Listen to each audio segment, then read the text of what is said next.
Ottawa. The following program is brought to you by Rogers Anyplace TV. Enjoy exclusive content for free. Visit RogersAnyplaceTV.com.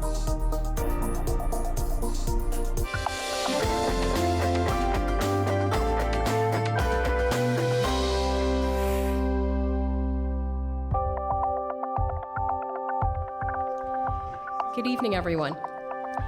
There's an old adage, the more things change, the more they stay the same. What's changed at Lisker? Some of the courses. We now offer foods courses, AP, and integrated technology. The staff changes, the administration also changes. But Lisker has mostly stayed the same, and in most instances, that's a good thing. As alumni, you left a legacy of excellence in academics, athletics, and the arts, and I would add leadership. This legacy continues today.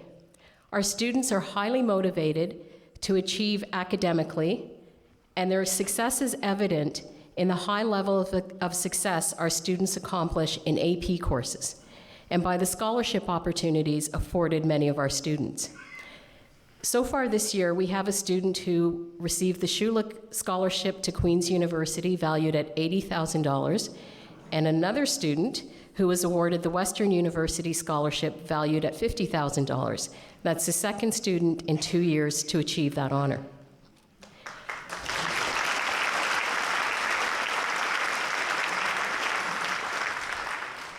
In the area of athletics, our volleyball powerhouse continues with both of our junior and senior boys teams getting to the city finals.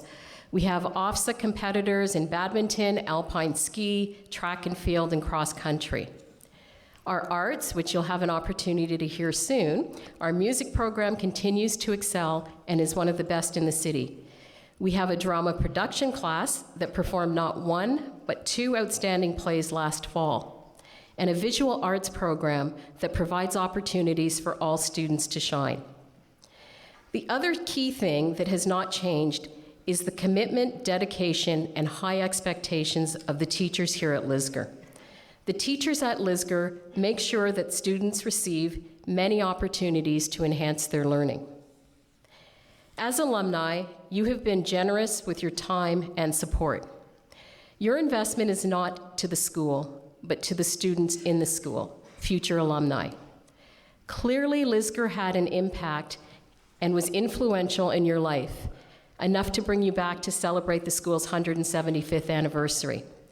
Without the commitment of dedicated alumni, we would not be here today celebrating this anniversary. I want to give a special thanks to Bill Hines and Elizabeth Hale, the co-chairs, and the entire alumni committee for their hard work over the last 2 years.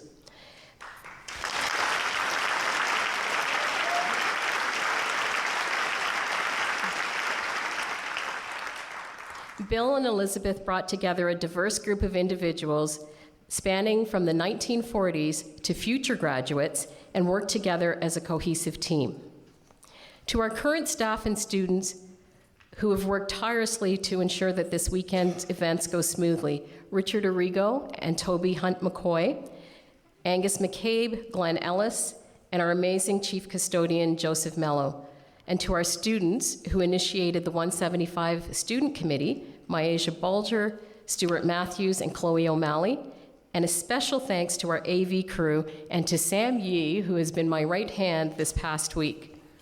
Finally, I'd like to thank Rich Little for joining us at today's Student Assembly and for headlining tonight's Variety Night. Thank you all for being here this weekend and for ensuring that the rich legacy of Lisker is remembered and honored. Quote, like branches on a tree, we all grow in different directions, yet our roots remain as one. We are all Liskerites committed to keeping the flame alive. Thank you.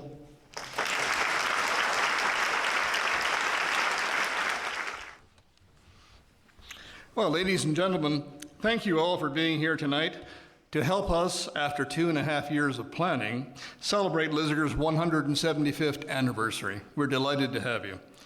Now, in my wildest days at Lisker, I never thought that I would return to the school after I graduated. Lisker was gray, forbidding, especially when it rained, and pretty regimented in its classes, at least the ones I had. Students would set speed records when they left each day. But here I am, 53 years later, describing the importance of the 175th anniversary reunion. Because over the years, reunions like this have become important to Lisker alumni. What we learned at Lisker from teachers who came to us and in some cases stayed for more than 30 or 40 years helped define what we practiced later on. And the interactions we had with our classmates and the activities we joined helped establish our social patterns long past high school. Our attendance at Lisker established a common bond with each other, which has been present throughout our lives. Consider our 175th anniversary. This follows successful reunions at the 125, 140, 150, and 160th anniversary milestones. You would think that by now we've had enough high school memories and recollections. And yet, no, there'll be some 1,400 of us here this weekend to take part in the activities. There is apparently never too much of a good thing when it comes to Lisker. So it's my great honor here to consider our reunion committee members. From Sylvia Kirschman, class of 1942, to students Miasia Bolger and Stuart Matthews, class of 2018, and Kianoba Moreau, class of 2019, we spend on our committee some 76 graduating years at Lisker. People from 8 different decades worked to make this weekend a success because they wanted to make a difference. This is purely voluntary. It has been enormously satisfying to work with our committee co-chair, Elizabeth McIntosh Hale, 1990, and with organizers like Abby Kaplan, 2000, Rod Haglund and Doug Jones, 1965, Paul Bennett, 1973, Jim Kerr, 1962, Gavin Lumsden, 1984, Joanne John, 1977, Savas Athopoulos, 1976, and Tanis Kavar, 1989. Also with Patsy Agard, of course, our wonderful principal here, and with former teachers like Joy Heft, Ruth Crabtree, David Lampert, of course, Trudy Bradley, and former Vice President Bruce Simmons, Vice Principal. These are people who helped make a difference over these past couple of years, and we're delighted that we had them with us. I wish I could name them all, but their names are in your programs. So I'd like you to join with me now as I hand over to Elizabeth in a round of applause for the members of the 175th anniversary reunion.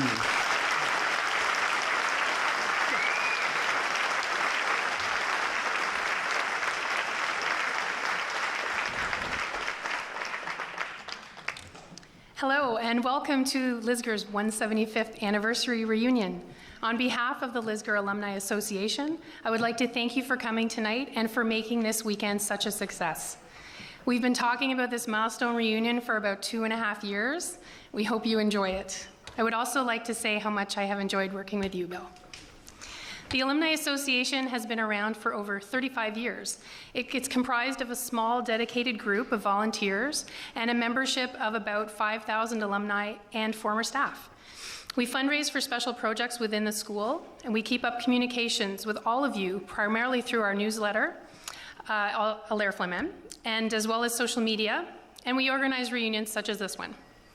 Our aim is to enrich the lives of as many current students as possible through improvements to the school. Some examples are new computer labs, the lovely bike racks outside, sporting equipment, flower beds in the front of the school, and of course, this beautiful alumni auditorium. We are already looking forward to the rest of 2018.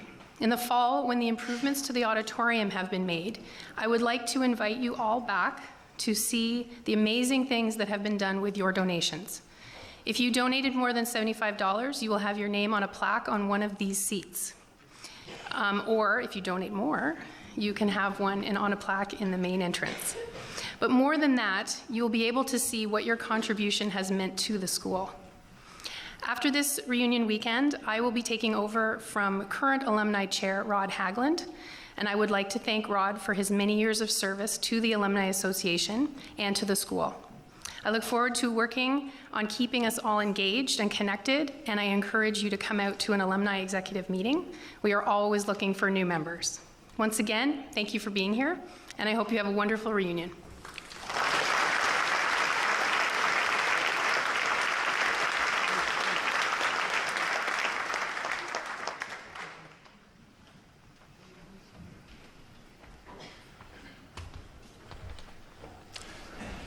Thank you, Bill and Elizabeth. The Lisker Symphonic Winds is the senior wind ensemble here at Lisker. Students in this group are in grades 10 to 12 and perform at local, provincial, and national level festivals. In fact, they won the RCMP Canadian Band Bramwell Smith Memorial Challenge Trophy earlier this year at the 2018 Kiwanis Music Festival. And they just came back from a European performance tour.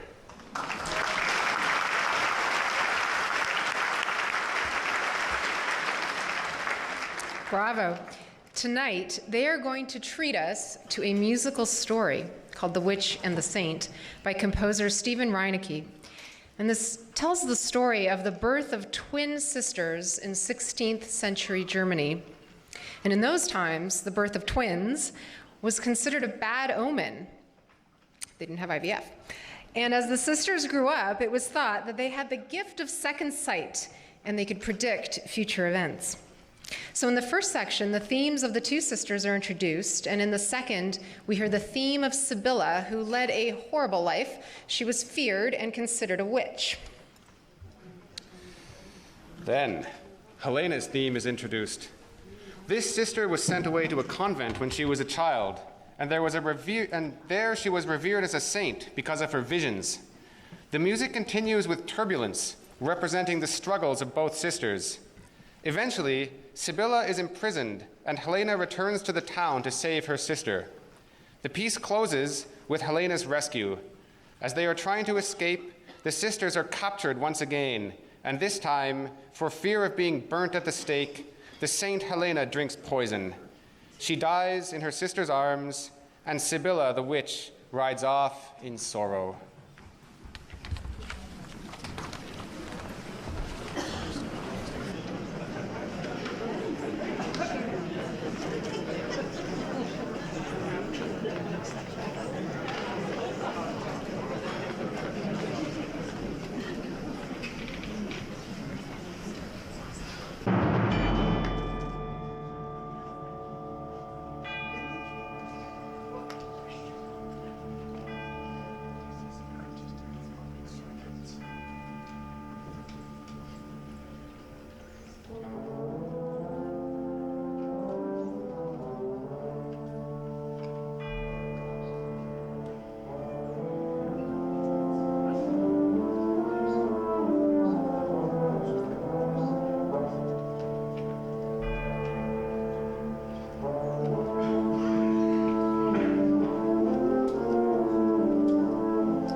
Next up, I have this amazing privilege of introducing my very own classmate, who tonight I saw for the first time since high school, even though we've seen each other on Facebook, so it was kind of incredibly emotional for me. But my classmate, Vlad Schwartzman, class of 1992, those who knew him in high school would have predicted that one of two things would happen. Either one day he'd grow up to be a mild-mannered attorney, specializing in something really complicated and nerdy and technical, like intellectual property law, or that he'd just end up jamming away his nights in some of the greatest blues joints on earth. And as you can imagine, this is Lisker, so he grew up to do both. So Vlad is the first cellist to play at Buddy Guy's Legends in Chicago with Grammy-nominated artist Billy Branch. He has improvised with Cuban jazz great Roberto Fonseca in Havana. Every time I look on Facebook, he's playing in some club in Miami Beach or LA and Santa Monica. I mean, it's ridiculous. And the thing is, he can also sue you for patent infringement. Oh, for a fee, guys. Maybe an alumni preference, I don't know. All right, so ladies and gentlemen, my incredible pleasure to introduce mellow cello, Vlad Schwartzman.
Okay, Tamara, I'm plugged in. You can unmute it now.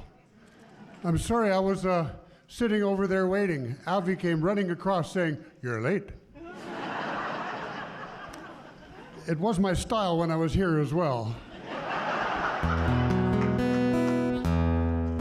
I think I played here, was it 25 years ago at the 150th anniversary as well? So, or maybe it was 160th.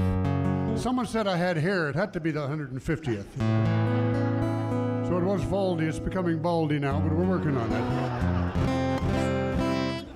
And I now live on Salt Spring Island with my wife, Kathleen. And it's a difference of opinion surrounded by water. And a lovely place to live. And I have a friend there who's a photographer. Her name is Tamar Griggs. And she was a photographer of people. She would go around and snap people's picture for years and years. She collated 30 years of these pictures and did an exhibition at Art Spring, which is our community art center. And she asked me to come and play for the opening of her exhibition. I didn't think it would be appropriate to do Valdi tunas there, you know, because it was her gig.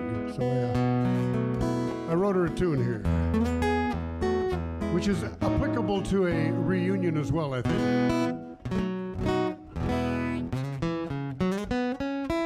Some faces we all know. Some of these faces just had to go. That frail fabric with small tears, time alone repairs.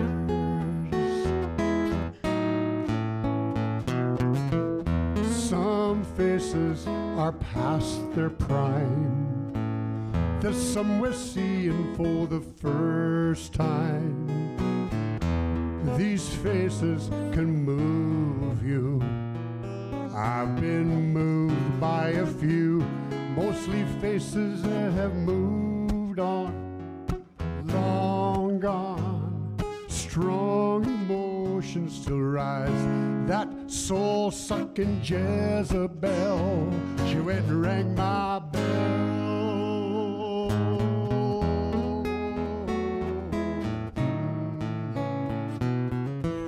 Some faces have tales to relate. Some of them are just a blank slate. Crooked grin from old classmates. Faces tell the truth.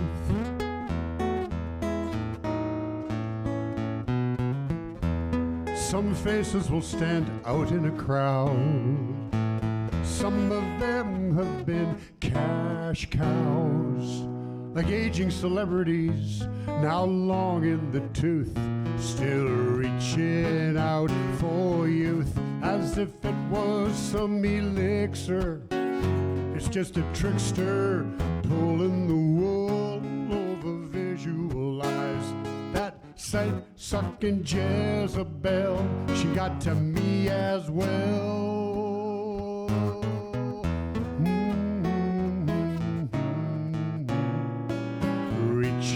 Out for youth, mostly faces with a worried cast, hurrying fast past the finest moments of life.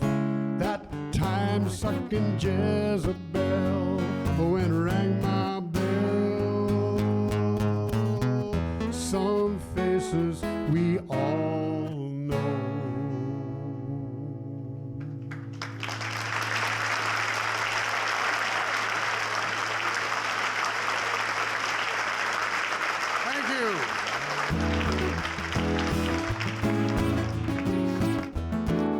We all have heroes in our world, and I think that's a good thing.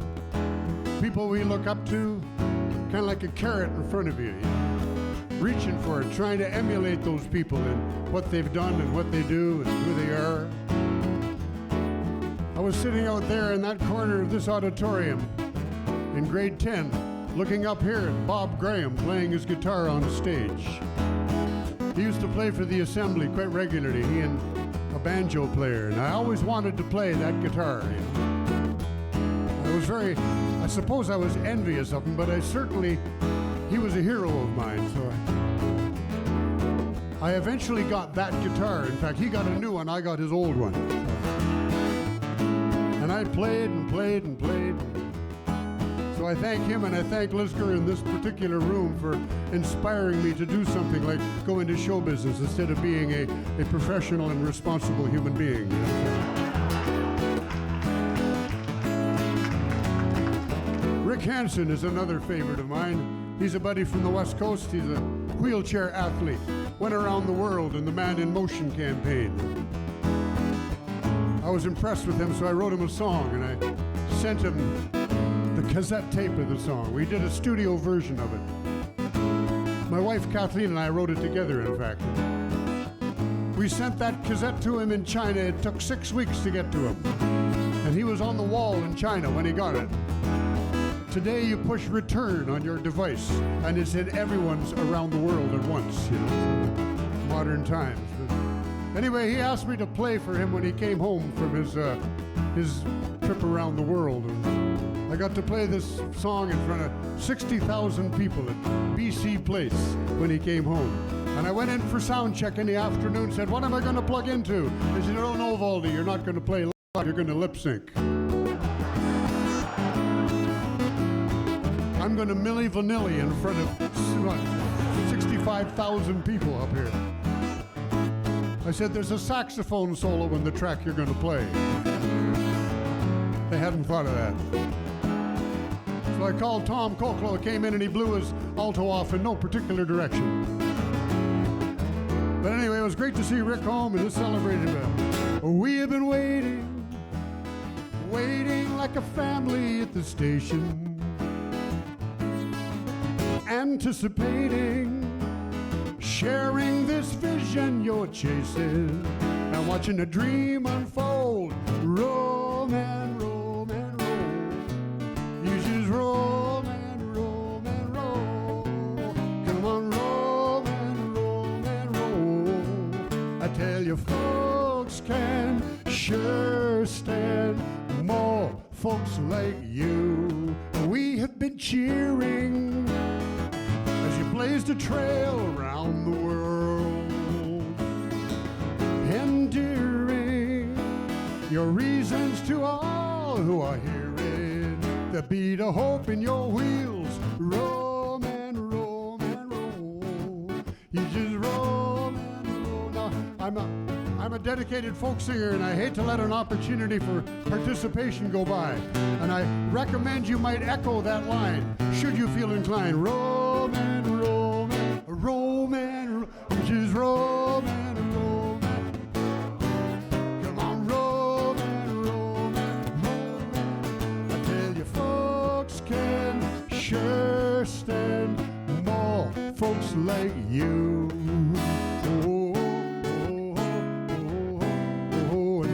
Celebrating a full circle to home, creating a whole world of believers. To see the dream, it rolls on. Roll, man, roll, man, roll, man. Just roll, man, roll, man, roll, man, roll. Come on, roll, man, roll, man, roll, man, roll. I tell you, folks can sure stand more folks like you. Oh, oh, oh, oh, oh, oh, oh. Thank you. Give it up for Tamara mixing the sound over here. Cool. Thank you.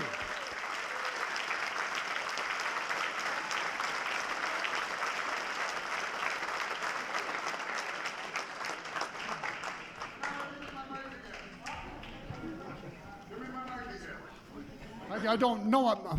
Mr. Neal didn't need a microphone up here. How come I need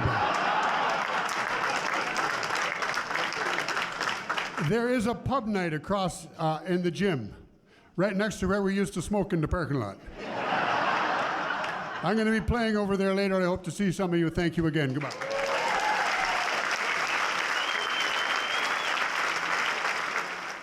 Please welcome Peter Perez. a grade 12 student right now. He's been playing clarinet for 10 years, starting with the orchestra program. He will be playing Weber Clarinet Concerto No. 2 in E-flat major, third movement.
Yeah, it's great to be back at Lisker. Just seems like yesterday almost. But you know, without the support of some of the teachers, I don't think I would have gone on to write and to sing and to perform.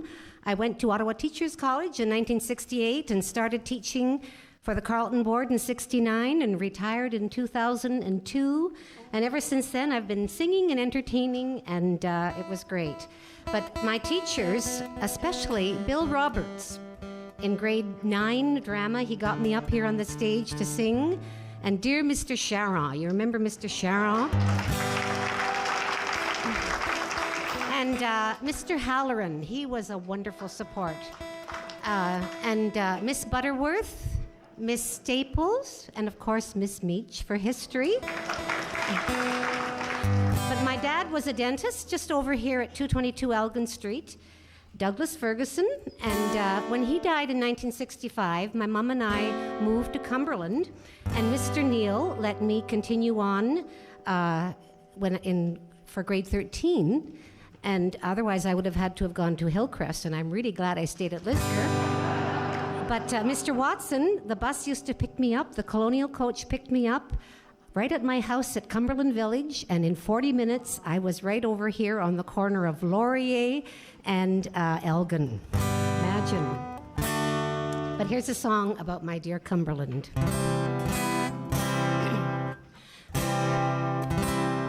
Some came to work the land.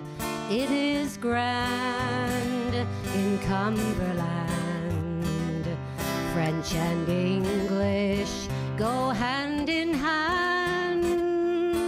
Together they proudly stand. Oh, Cumberland, by the river and the sand, built on rocks and clay, in this place I'll always stay. Some commute and some stay here. Cumberland grows every year. Les Anglais et les Français, toujours souriants. Cher Cumberland, près de l'eau, sous le ciel, dear Cumberland, in this place I'll always dwell. There are hills, a belle forêt, Cumberland, je n'ai pas de regret. Jamais je ne quitterai dans cette place, je désire rester. People come and people go. See the houses row on row. Si tu vois, mon pays est grand, c'est ma belle Cumberland. Oh, Cumberland, by the river and the sand, built on rocks and clay, in this place I'll always stay.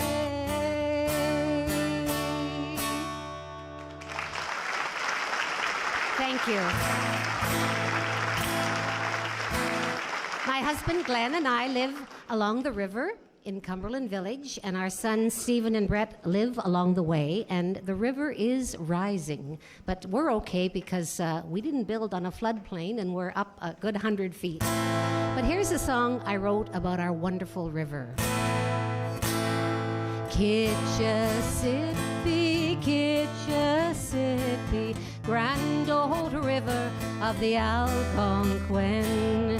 Kitchissippi, Kitchissippi, long and flowing and golden. First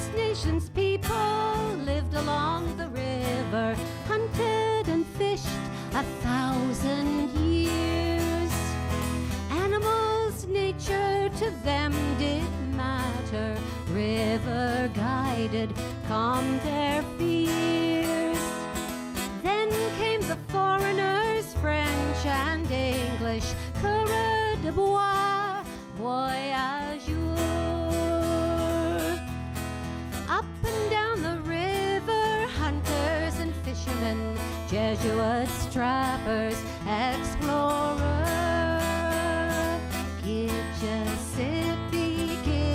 Kitchissippi, grand old river of the Algonquin.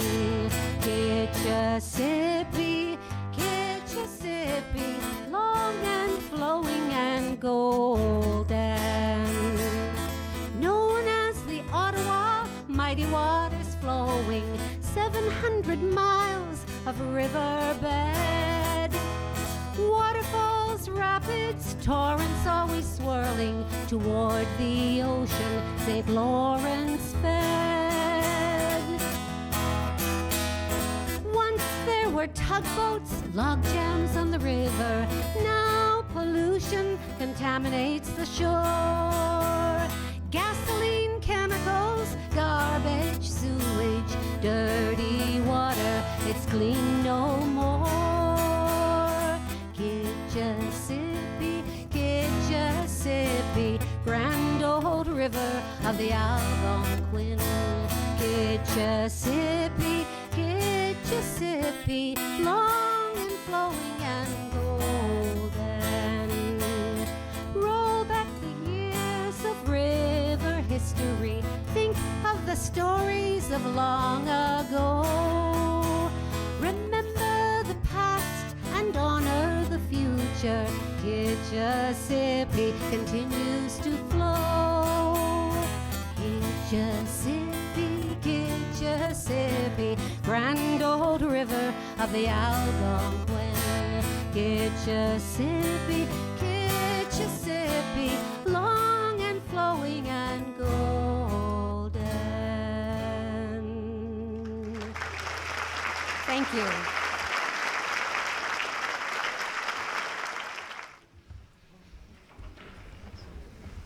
Friends, Romans, countrymen, lend me your ears. I come to present Abby Sugars-Keene from the class of 2020, who will be performing a monologue from Shakespeare's Romeo and Juliet. It is Act 4, Scene 3, the scene when Juliet drinks the friar's sleeping potion.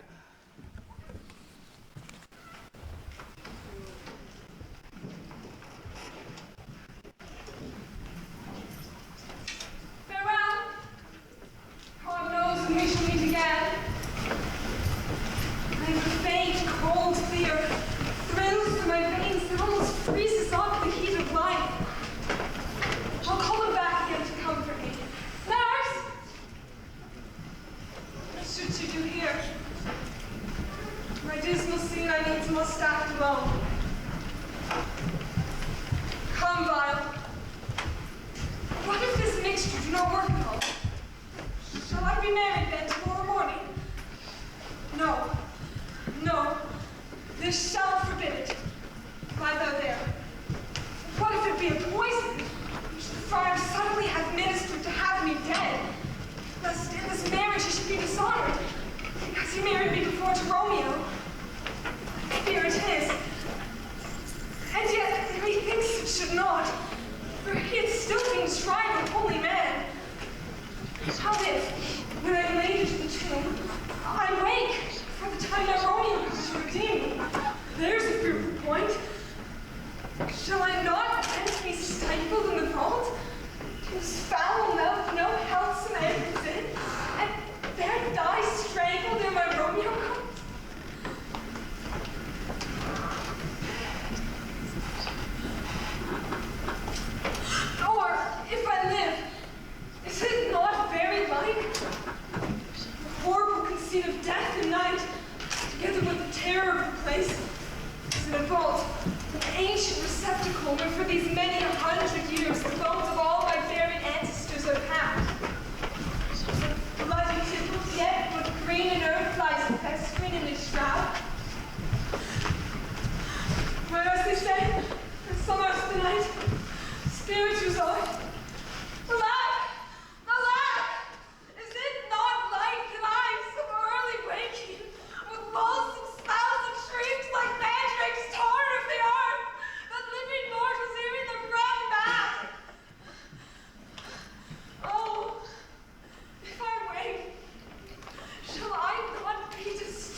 Romeo.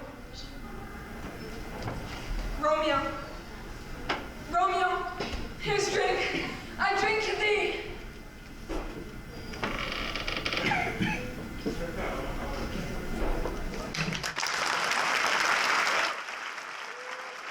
Well, next, we are going to hear from our fundraising co-chairs. And now this is an incredibly important job, as you can imagine. And if you're looking around for the right person to raise money for something as complex and important and expensive as the 175th anniversary, you don't want to just trust that task to anyone. So you want someone with a proven track record of success in raising money for something at least as significant as a Lisker alumni reunion. I mean, it's got to be something like at least a major hospital. Indeed. Neil Rao is an infectious diseases specialist, medical microbiologist, and the medical director of the infection prevention at Halton Healthcare Services, as well as a professor at the University of Toronto Department of Medicine.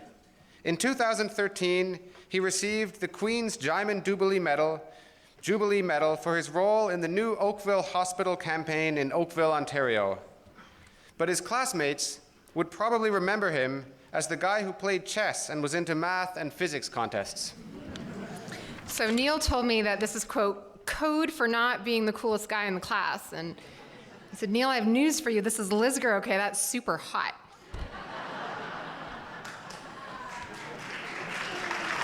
Right? So our other amazing fundraising co-chair is Doug Arend, class of 1961, who we all know and love as a Lisker student, a Lisker teacher, a Lisker guidance counselor, a Lisker legend. Am I right? But you might not know that without him, there might not be a Lisker Collegiate at all, and that's because Doug was one of the founders and directors of the Lisker Fund in the 1970s, which raised funds to defend against the school board's plan to close the school. So the staff, Lisker parents, and alumni banded together and mounted such an effective campaign that the board decided to save the school and renovate it to a modern standard in the late 1970s.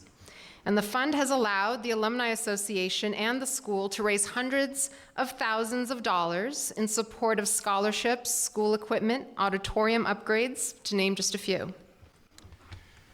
Doug Arend calls himself a backstage type who has worked to put on many special events and celebrations over the years. But now he is going to take center stage. Ladies and gentlemen, please welcome Doug Arend and Neil Rao.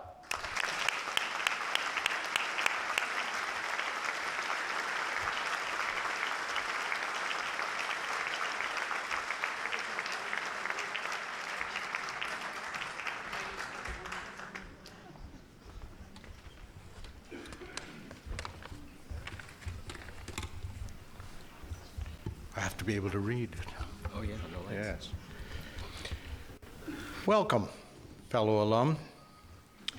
As honorary co-chairs of the 175th Reunion Fundraising Committee, we also welcome you to the official opening of the milestone in Lisker's history. We hope this weekend will provide all of us with more wonderful opportunities to connect with friends, teachers, and other alum as we celebrate the history of our glorious alma mater.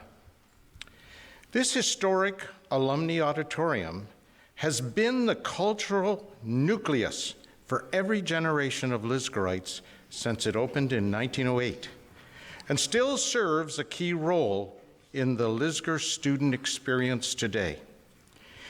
During its history, it served as homeroom for many decades when we received our daily announcements. Many alum will remember attending Lisker musicals, dramas, variety shows, and many will remember the great pep rallies in support of our athletes. Lisker orchestras, bands, choirs, and ensembles have performed on this stage since World War I. Actually, during World War I, Lisker students received lists of Lisker war casualties in this very hall. This is where we may have grieved over the death of a fellow Lisker student, said farewell to retiring teachers and principals, and this is where we celebrated our graduation and said a fond farewell to Lisker as we headed out into the real world. How can we, as friends of the Lisker campaign, raise funds to further enhance the Lisker student experience going forward? Let me share what we have achieved as an alumni so far. Money raised at the 160th anniversary reunion made it possible for the Lisker Alumni Association to realize some much-needed repairs and enhancements to this auditorium. An enlarged stage through extending it over the old orchestra pit. A fabulous paint job featuring the Lisker blue theme most prominently. The historical photographs along the wall at the rear. Historically consistent and upgraded brass light fixtures. I now call on my fellow co-chair, Neil Roth. Thanks, Doug. So it's appropriate we had the history teacher speak of the history of this place. And so it's my job now to speak of how we bring this space into the 21st century. Now, the biggest change that I can think of since the last reunion I was at in 2004 or 3 is that we've got the new era of 24-hour news, media, live streaming video. This has become a huge part of our children's experience. And so though we had great teachers who taught us in the era before YouTube, before the era of Snapchat, before the era of Facebook, if we can leverage technology to give teachers the tools now to join with those kids who are so connected with that 21st century way of living, I think we can do more. So how can we do it? I can speak of it in general, but I think you need examples. So let's suppose there's a major breaking news event or a change of our head of state. You could bring the whole group here and have an HD projector beam that live. Supposing there's a really significant news event and nobody can concentrate because they're all on their phones, you can bring them here and actually do some analysis. What about the modern languages class? They could bring the class in, have a field trip to the auditorium, go on Netflix and turn on a film, and of course they keep the subtitles on. No, they wouldn't, all right? Or a civics or history class could watch a political campaign speech, or even look at historic documentaries and analyze, demagoguery and the rise of demagoguery, say. A music class could, no current events, of course, no. A music class could watch a performance, Metropolitan Opera in HD, or it could be the drama class watching Shakespeare in HD. So I'm this is a bit of a segue into the thespian side of Lisker. You saw a bit of it. It actually turns out that one of our prominent alumni, David Haydn, actually wrote the screenplay for the Broadway hit, Come From Away. So every day when I drive by, every day when I drive by the 427 and Gardner Expressway, I see ads for Come From Away, and I think, wow, that's a Lisker connection speaking to me in my commute. Of course, I'm stuck in traffic. We don't have a transit-friendly mayor, but we sort of do. Anyway.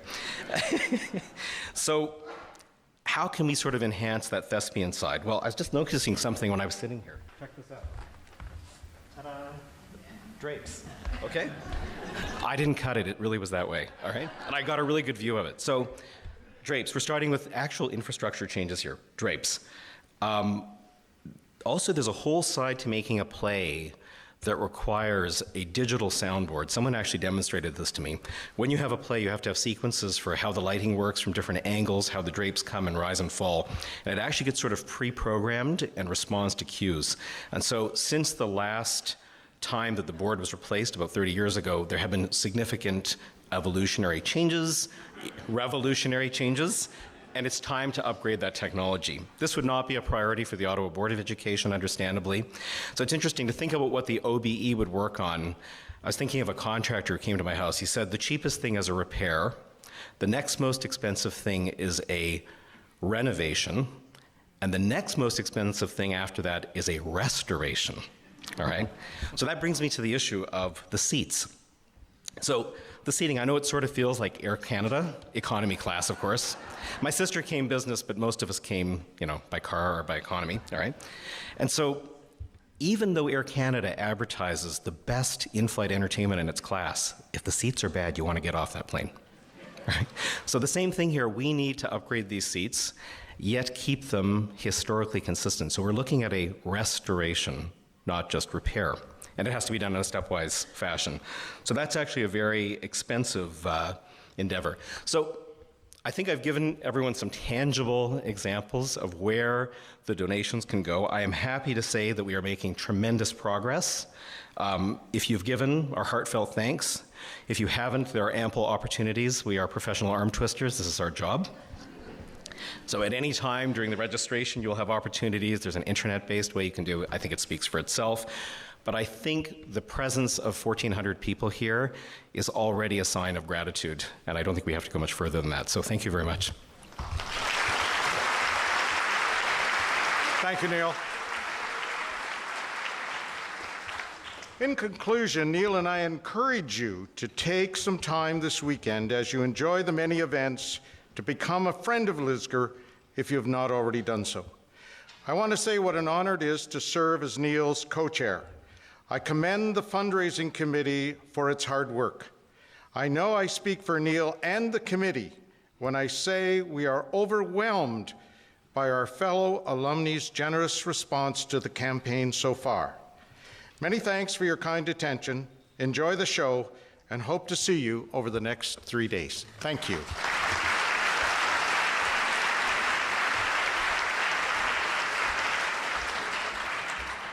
Tradition of multi-talented Lisgarites, I'd like to invite Neil back to the stage, and he will perform for us the first movement of Haydn's last sonata in E-flat major.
Thank you so much.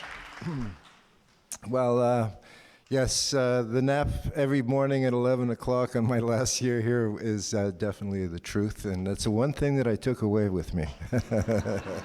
My 11 o'clock nap. I've had a great career, and I've been on the road for the past 52 years. I'm from Ottawa. Nobody knows me here because I'm never here. But, okay, so we got two songs, so I'll sing another one. I'm not sure. I was going to do an original. I may as well do this one. It's, well, the title is self-explanatory. It's called Shut the Front Door. I thought I would alienate every woman. After I wrote it, I thought, oh, you know, because I love women. And I thought, gee, I just alienated myself from every woman. Turns out the women love this song. They sing along with it. And I'm like, wow, how come? And then I figured it out, because they've all heard it before. Anyway, could you just give me a little bit more volume on the guitar? A 1, 2, 3, 4. Well, you get all gussied up with nowhere to go. Your mouth keeps on flopping like some dumbass TV show. Baby, I got a news flash for you. High time for you to leave.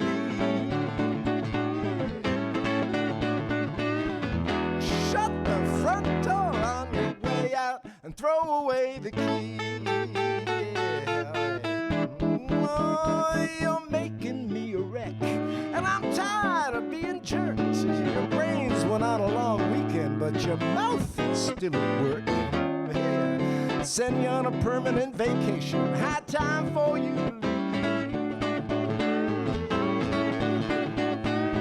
Shut the front door on your way out and throw away the key. Yeah, all right. Never met a woman who could cuss a blue streak. Every other word you utter only makes me wanna shriek. Yeah. Putting on the brakes, baby. High time for you.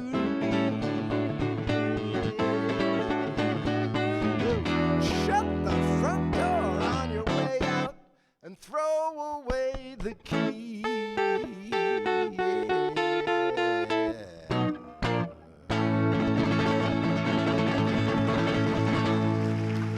All right, thank you so much.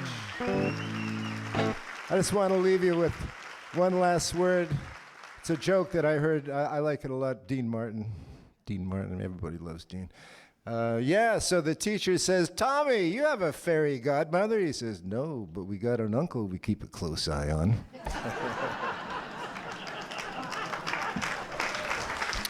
Our next speaker did not go to Lisgar,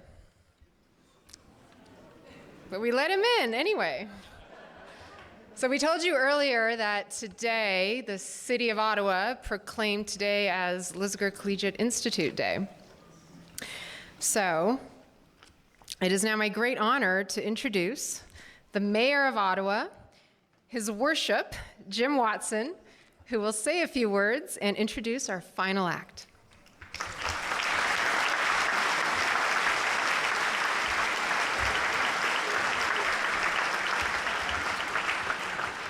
Well, thank you very much. It's a pleasure to be here, and thank you for letting me in, even though I didn't go to Lisker, but I feel an attachment to Lisker because we're neighbors next door at City Hall. And when I first was elected, I saw so many Lisker students coming over each and every day, and I thought, wow, these kids are interested in civic politics. No, it turns out they're interested in Putin, because when I was Minister of Health Promotion, ironically, we passed a regulation that banned fried food at high schools, and now they come and take every seat at City Hall's cafeteria. So what comes around goes around. It's a real pleasure to be here to celebrate the 175th anniversary, and I want to congratulate Bill Hines and Elizabeth Hale and the members of the organizing committee. It takes a lot of time and effort and passion and dedication to put an evening like this together, and also to your principal and the students and staff who have done a great job. I was here with Rich Little and some of the other alumni as we raised the flag earlier today. I'm going to present it afterwards to the principal. We have a proclamation here to commemorate the 175th anniversary. I'm going to give it to the principal. It's worth 1 hour of free parking anywhere in the downtown. Just till midnight tonight. Just put it in your front dashboard. Welcome back to all of the Lisker grads who have traveled from afar. And thank you to the fundraising group that is raising money for important causes and programs here at Lisker. You know, your school is regarded as one of the best secondary schools, not just in Ottawa, not just in Ontario, but all of Canada. And just some of the Lisker alumni include the Right Honourable Adrian Clarkson, former Governor General, Peter Jennings, the ABC news anchor, Anne Hegdevy, Olympic gold medalist, Brian Kilray, the former coach of the 67s, James Naismith, who invented basketball, my predecessor, Jackie Holtzman, former mayor, and you heard already David Hine, co-creator of the hit music Come From Away. And of course, there are thousands of other accomplished Canadians who claim Lisgar Collegiate as their alma mater. What a weekend it promises to be, and I wish all of you the very best at the gala tomorrow night at the Shaw Centre, and congratulations to the inductees into Lisgar's Athletic Wall of Fame.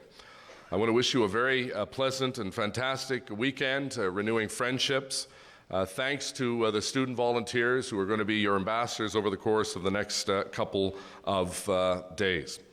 We also have with us one of your most famous alumnus, Rich Little, who I have the pleasure of introducing right now.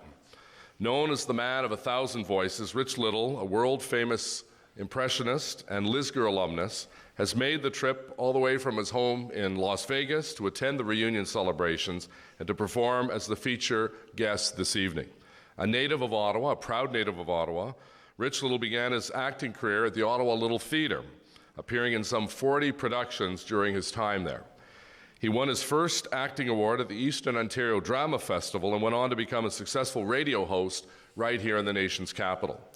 He went on to make his American television debut on The Judy Garland Show, which was followed by many appearances on Laugh-In, The Julie Andrews Show, and as a guest host for, I think, 36 or 37 times on The Tonight Show, replacing Johnny Carson. Mr. Little was also became a household name in one of the Hollywood squares, was the star of the television show The Copycats, 9 comedy albums, and 3 HBO comedy specials to his credit.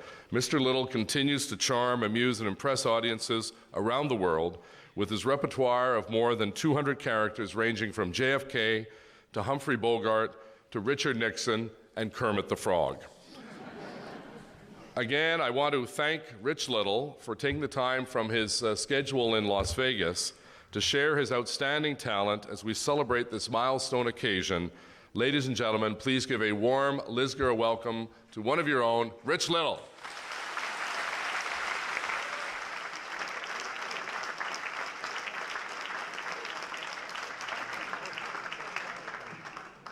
Thank you very much. Thank you. God. When you've been kissed by a pig, you know it. Well, I'm still alive, gang. Barely.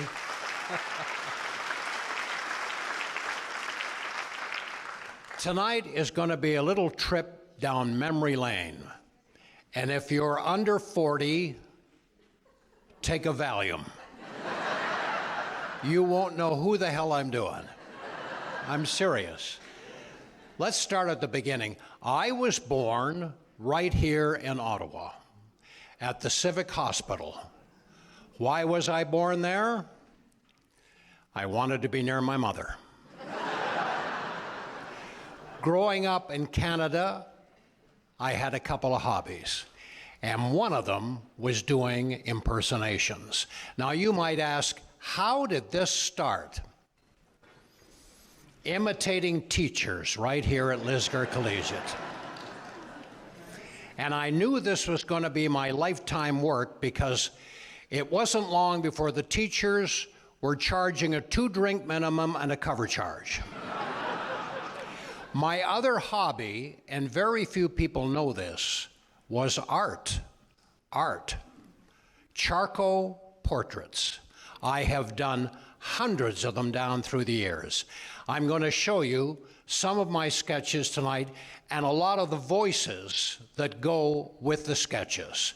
These are people that I either knew or worked with in show business. I'm going to do some of them. Let's start off. There are 3 shows, if I had to pick in my career, that really helped my career. 3 of them. And that was probably The Tonight Show with Johnny Carson. I would say also the Dean Martin roasts, which I did 24 of, and Hollywood Squares. Do you remember Hollywood Squares? The reason I think Hollywood Squares stayed on the air for so long was because of one man.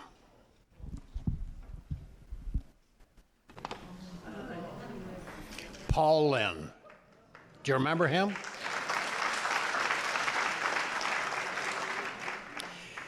Paul was a very funny man, but I must tell you something, he never liked my impression. He was one of the very few people that really hated my impression. Every time I did him on Hollywood Squares, they would cut to a shot of Paul in the center square, and he'd go, "How's he doing? Oh, God, that's disgusting. Get a day job."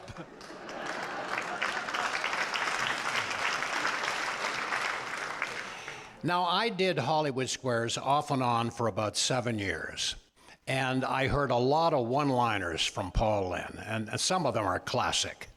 But my favorite of all his one-liners, and doing the show for 7 years, was this one. This, to me, was a classic.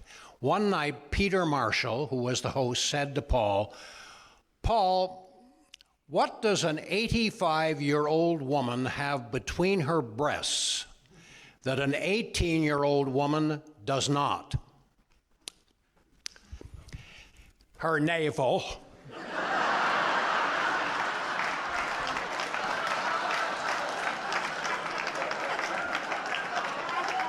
Is that classic or what?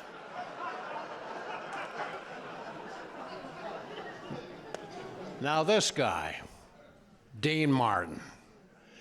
Dean was a very likable guy. He really was. He was a sweetheart, but he didn't know what the hell he was doing half the time.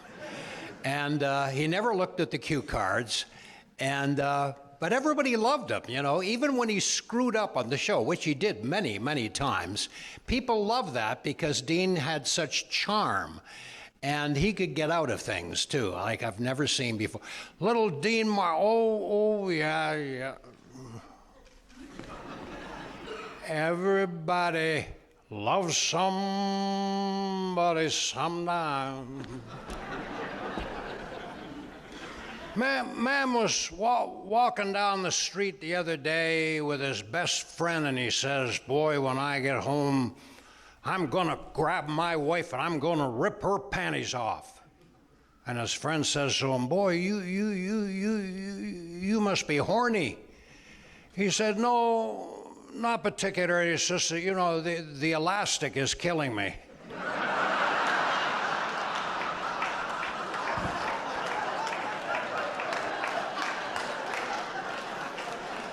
You know, I was talking to my next door neighbor Fred the other day. You remember Fred? Yeah. Boy, was Fred upset.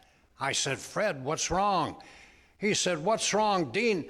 I found out last week my eldest boy is gay. Then I found out yesterday my second eldest boy is gay.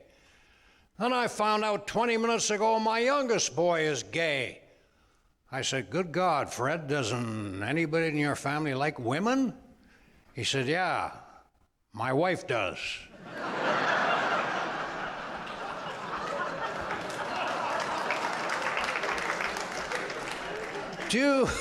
Here's another one you might not like. Do you know why married women are heavier than single women? Well, I'm going to tell you. Single woman comes home, she looks in the fridge and goes to bed. Married woman comes home, she looks in the bed and goes to the fridge.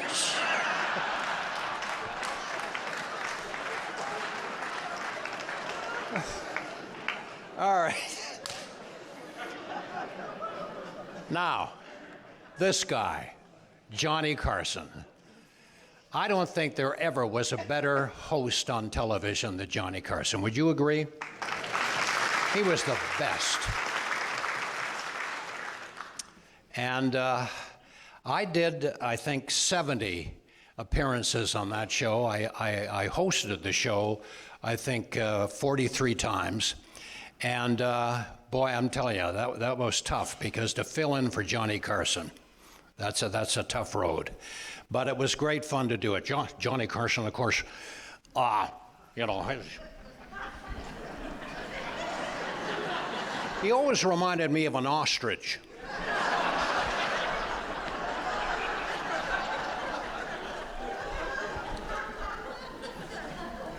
Well, welcome to the Tonight Show. Tonight on the show, we've got Rich Little is on the show tonight. Rich Little is on the show tonight. You know, Rich and I have a lot in common. Did you know this? This is true. We are both comedians. We have both lived in Malibu, California, and believe it or not, we both have been married 4 times. And at each one of our weddings, they threw minute rice.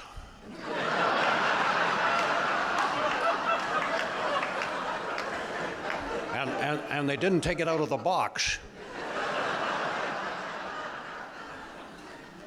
Do you know that after my last divorce, I was really upset. How upset were you? Too late. I was so upset. I can remember walking into a bar on Hollywood Boulevard. I sat down at the bar and actually yelled out in the bar, "All lawyers are..." And the guy next to me says, "I resent that." I said, "Really, are you a lawyer?" He said, "No, I'm a..."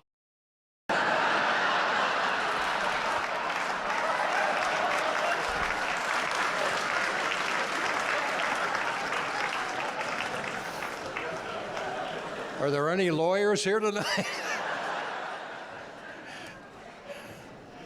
Now this guy, do you know who this is? His name was Andy Rooney. Do you remember him on 60 Minutes? That little curmudgeon from 60 Minutes? He was an interesting guy, Andy Rooney.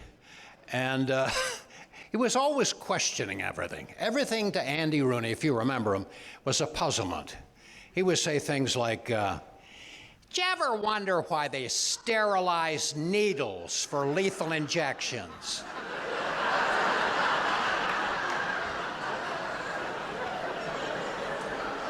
Why is it when it rains, sheep don't shrink?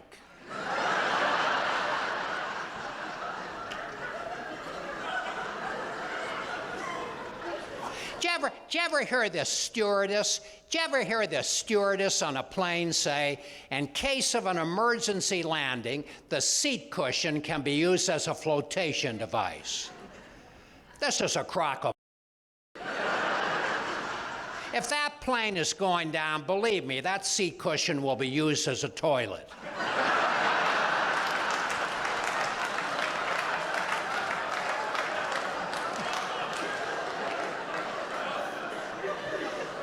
Why do gas stations always lock their bathrooms? You ever notice this? You're on a trip with the family somewhere and you've got to get a key from some idiot. I suppose, they're afraid somebody might break in and clean them.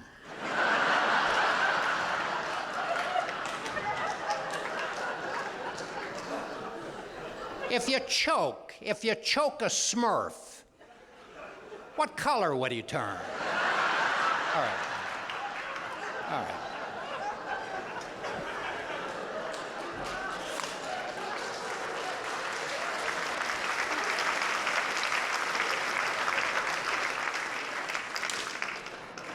Now, this man I absolutely adored, George Burns. There was nobody better than George Burns. He lived to be 100. Do you believe that? And he was funny right up to the end. As a matter of fact, on his 100th birthday, we were all going to go to England. He was going to perform at the Palladium, but he passed away when he was 100. But boy, what a career this man had, huh? And I remember the first time that I ever met George Burns was on a show called Hollywood Palace, if you remember it. It was a variety show in the 70s, and he was the host of the show. And I remember how he came on and introduced the show on Hollywood Palace. This is what he said.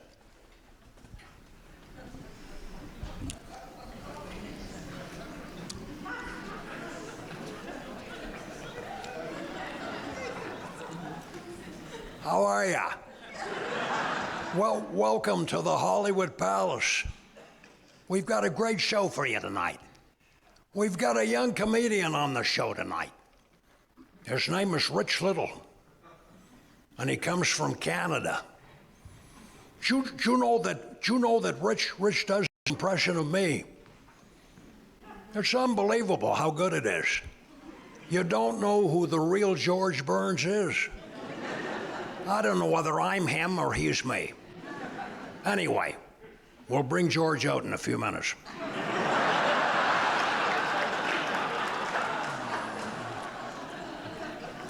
But Rich, you know, Rich of them. Anyway. I just love this man. I really did. He was terrific. George Burns, God.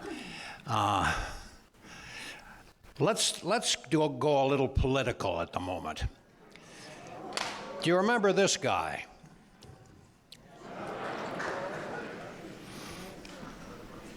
Are you old enough to remember who he is? That's Richard Nixon, Tricky Dicky.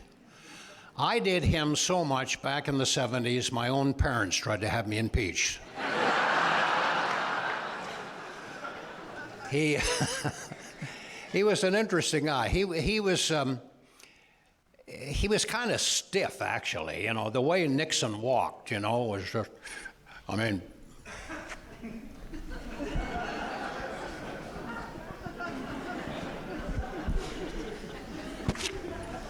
very stiff, you know. That's because he wore the same blue suit for over 40 years, and he never took the hanger out of it. My fellow Americans, you know, after looking at Hillary Clinton's emails, hell, I was starting to look pretty good.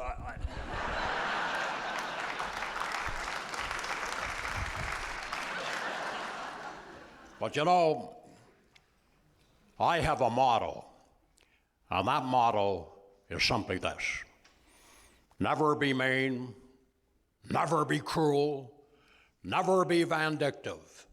Because remember, the toes you step on today may be connected to the ass you have to kiss tomorrow.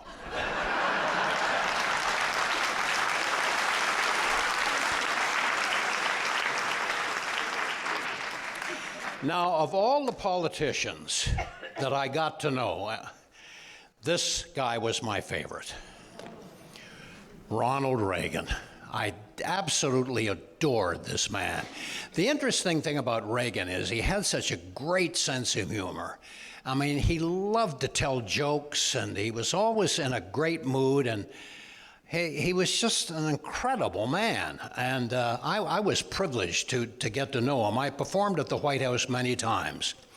And I remember one time Reagan said to me, "Well, Rich, you know, I think you do me better than I do. As a matter of fact, you do me so well I was thinking that when I pass away, they should bury you.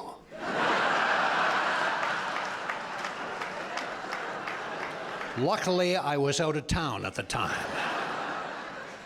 But, Rich, I would have to say that my three favorite comedians were Don Rickles, you, and Richard Stantz.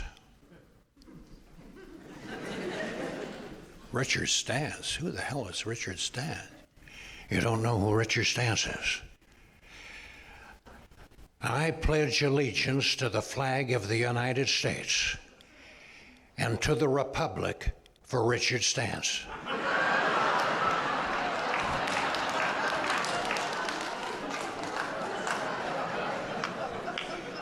Now, here's another politician that I didn't get to know, but I did meet him a couple of times. You know who that is? Bill Clinton. Bill Clinton. You know, I was disappointed that Hillary didn't become the next president. God. It would have been so great, wouldn't it, to see a woman finally in the Oval Office.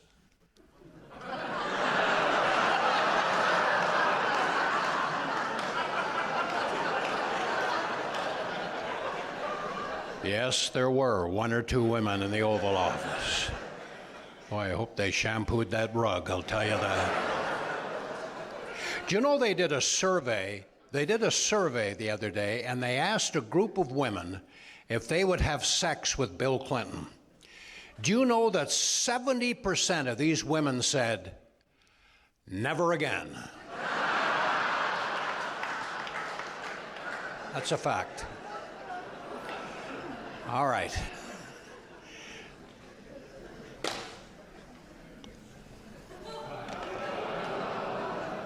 Agent Orange. Donald Trump. You know, everybody thought he was a clown, you know, when he first became president.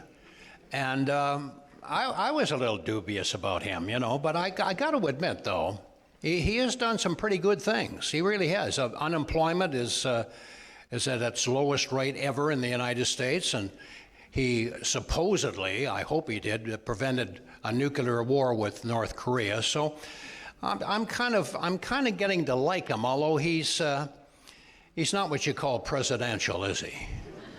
I mean, let me do a little Donald Trump for you, okay? Now wait a minute, I gotta clear my mind.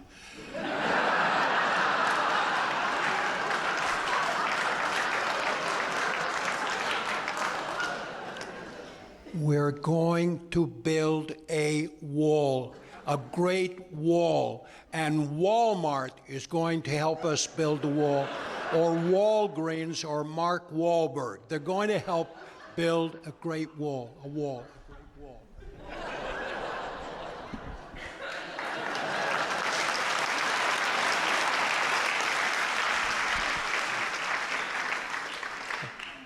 We got a time limit here. Do you want me to do a few more?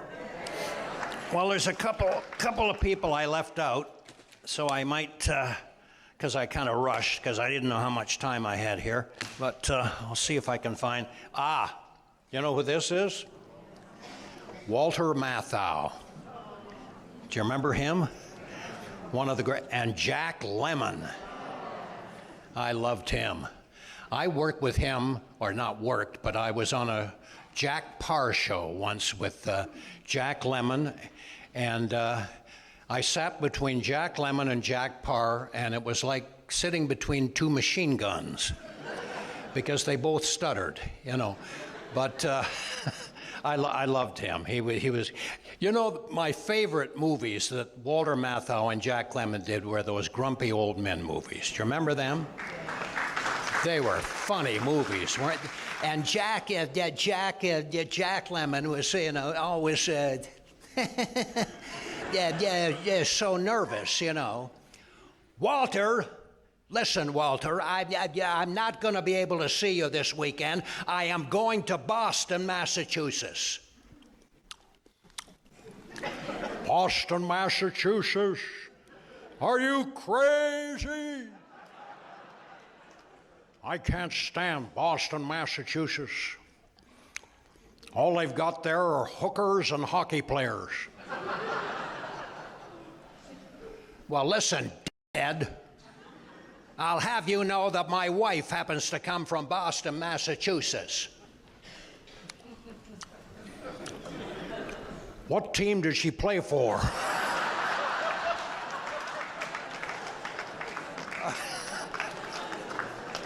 Okay, who else did I leave out here? Well, I did him. All right, I didn't know. I think we've covered everybody. Anyway, those are some of the people that I drew and impersonated down through the years. And this has been a real joy for me to come back to Lisker, where it all started for me. I sat right down over there. That's where I slept every morning at the assembly. Right down there, that third row, 2 in. That's where I was. My God, it seems like yesterday. It really does. But this is a, you know, they told me when I was here at Lisker, they said, you know, Lisker isn't going to be here long. I said, what do you mean? He said, well, you know, it's sinking. I said, what do you mean it's sinking? Well, it's made out of stone, you know. This building is sinking. It won't last long. That's what I was told when I went here. So that's why I left early. Well, it didn't sink. Still here. Although at times I hoped it would sink, because I know my old report card is still here somewhere. And I wouldn't want anybody to see that, you know. But it's just a great school, and I'm telling you, it brings back so many memories coming back after over 60 years I was here. I go, 60 years. My God, seems like yesterday. It really does. But I love Ottawa. Ottawa's a great little city if they ever get it finished.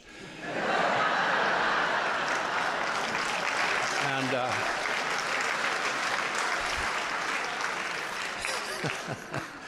lot of changes, though, you know. You come back here after many years and, some of the streets aren't quite the same, but the spirit is great here. There's so many great people in Ottawa. And you know, when you come back here, even from the States, you realize how nice Canadians are. They're good people, they really are.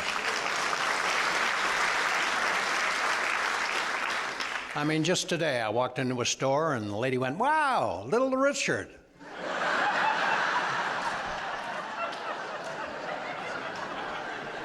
No, it's Rich Little. Oh, is that your financial condition? No. But I have so many great friends, you know. I have a lot of ties with Canada, you know. I have a lot of socks and shoes too, but mostly ties, a lot of ties left here. And so many great friends, a lot of them have passed away, but so many great memories of so many great people. And probably my closest friend in the whole world is here tonight, and I love this man. And he was my boss at CFRA. Many years ago. I was a disc jockey for 20 minutes, and until they figured out I should go to the States and stay there. But Gord Atkinson is here tonight, and he is the best. Where is Gord?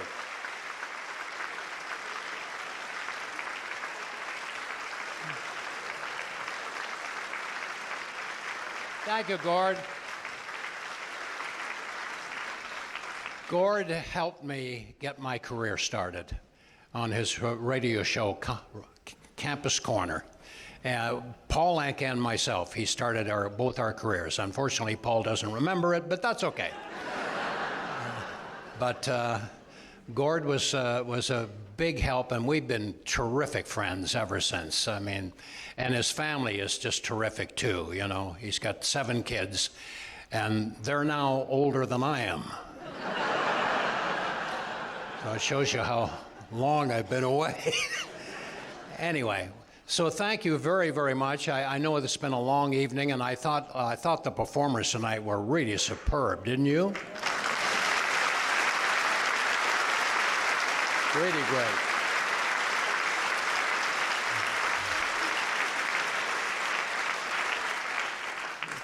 I thought the gal that did the Romeo and Juliet bit was terrific. I mean, to do that without a microphone, and she really was quite convincing. I was they all were good. They really were. I'm just delighted to be back and be part of this show tonight. And I know you've been here a long time, and you probably have to go. I have to go too. You might not know this, but I'm going right now. I think I am. I'm not sure. It depends.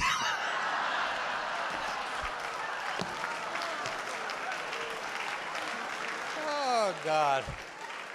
Oh. And they said my mind was going, huh? No, not really. Even at my age, your memory is, it's the second thing for me to go, actually. Don't ask me what the first is. I can't remember. But anyway. But luckily, I'm still in pretty good health, I mean, when you're over 70 and you get out of bed in the morning and nothing hurts, you're dead.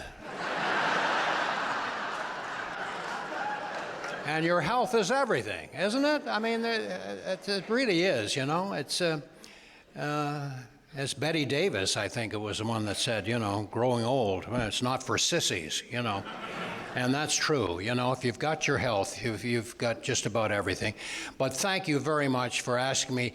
We're trying to put together a show, tribute to Gord, that I think is long overdue, and I was talking to the mayor about it, and I think we should have a Gord Atkinson Day. What do you think?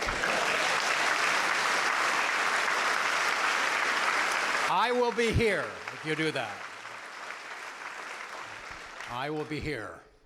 They'll wheel me up from Las Vegas in my wheelchair. No, it's not going to be that long. But anyway, I'm performing still at the Tropicana in Las Vegas, 4 nights a week, and I'll be back on stage on, I guess on Wednesday. And it's great. I meet a lot of Canadians. A lot of Canadians come to see my show, and they always come up to me after and say hello, and and then I can tell they're Canadians when they say to me, do a little Diefenbaker.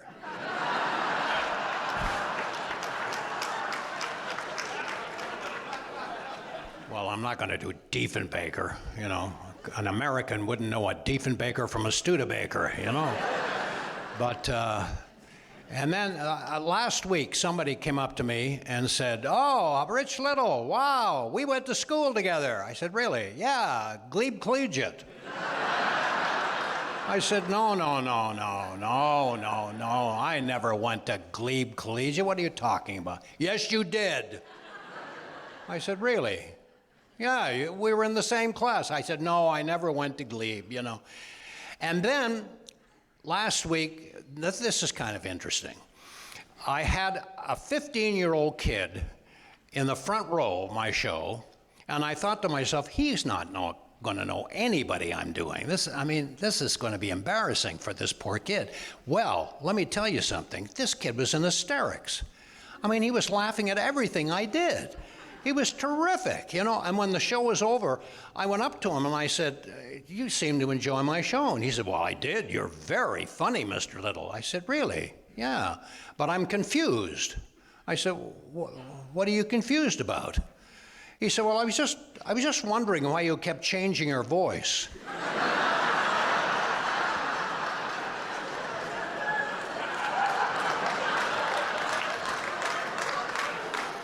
Anyway, I would like to close by doing one of the great actors of the 40s. If you remember the actors of the 40s, a lot of young people have no idea who they are, but that's okay. I'm going to close by doing Clark Gable, one of the great actors, wasn't he, of all time? Gone with the Wind, And I remember Clark Gable in, let's see, what was the movie he made where he played Fletcher Christian? Mutiny on the Bounty. Do you remember that movie? Mutiny on the Bounty? Where Clark Gable said, "Captain, I'm fed up. All we've had to eat aboard this ship is nothing but penguin meat. It's penguin meat for breakfast, penguin meat for lunch, penguin meat for supper. I'm up to here with penguin meat." Well, that's all I've got to say, sir. I'll take my leave.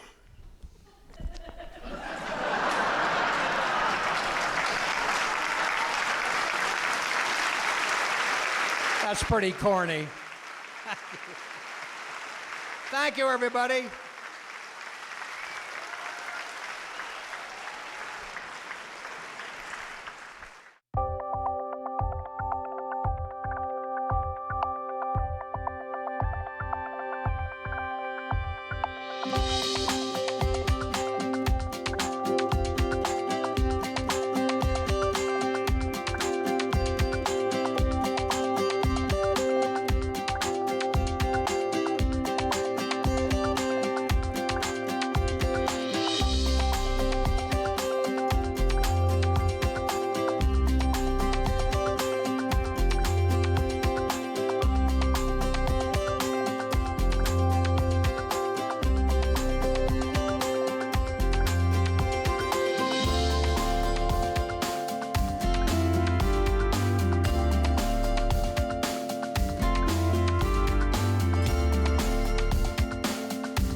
Call the Rogers TV viewer response line, email us, or connect with us on social media.